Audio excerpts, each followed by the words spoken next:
الرحمن الرحیم۔ حضرت نوح علیہ السلام اللہ تعالیٰ کے چند جلیل القدر پیغمبروں میں سے ایک پیغمبر تھے۔ حضرت نوح علیہ السلام حضرت آدم علیہ السلام کے کم و بیش 1000 سال بعد سرزمین عراق، جہاں آج کل کوفہ آباد ہے، میں پیدا ہوئے۔ ان کی قوم بتوں اور شیطانوں کی پوجا کرتی تھی۔ اللہ تعالیٰ نے ان لوگوں پر رحمت فرماتے ہوئے ان کی قوم میں سے ایک شخص نوح بن لامک کو رسول بنا کر بھیجا۔ وہ لوگ انہیں اچھی طرح جانتے تھے اور ان کی دیانت و صداقت کی تعریف کیا کرتے تھے۔ نوح علیہ السلام نے اپنی قوم کو اللہ کی عبادت کرنے کی طرف دعوت دی۔ ان کو سمجھایا کہ یہ بت کسی بھی نفع و نقصان کے مالک نہیں ہوتے، لیکن ان کی قوم نے ان کا مذاق اڑایا۔ کہنے لگے، تم ہمیں گمراہ کر رہے ہو۔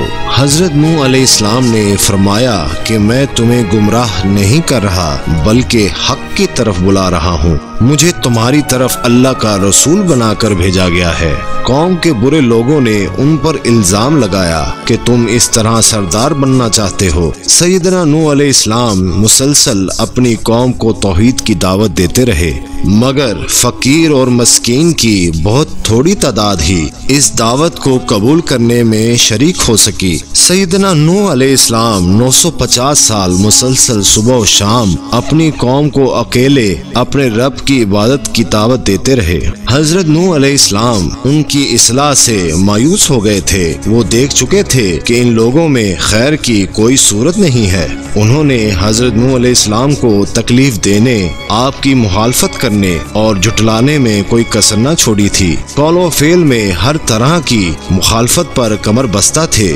لہٰذا اب وقت آ گیا تھا کہ ان کے لیے عذاب کی بد دعا کی جائے۔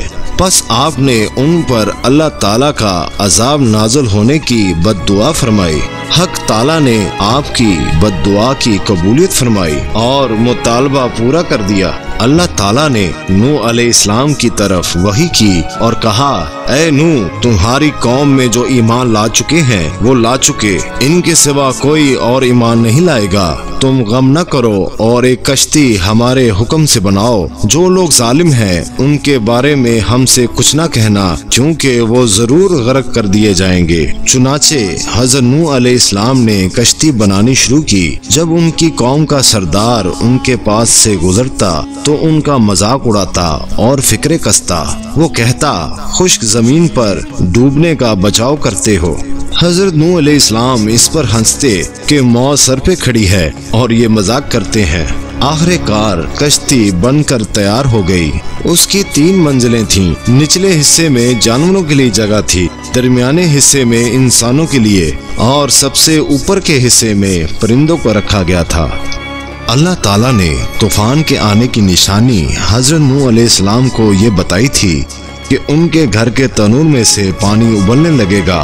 چنانچہ جب تنور سے پانی ابلنے لگا تو خدا نے حضرت نوح علیہ السلام کو حکم دیا کہ ہر قسم کے جانداروں میں سے ایک جوڑا، یعنی 2 جانور، ایک نر اور ایک مادہ لے لو۔ اپنے گھر والوں کو اور جو لوگ خدا پر ایمان لا چکے ہیں ان کو بھی ساتھ لے لو اور کشتی میں سوار ہو جاؤ۔ یہ لوگ تعداد میں بہت کم تھے۔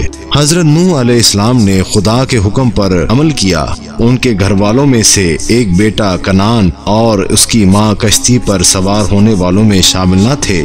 3 بیٹے حضرت نوح علیہ السلام کے ساتھ گئے، جن کی اولاد سے علاقہ دوبارہ آباد ہوا۔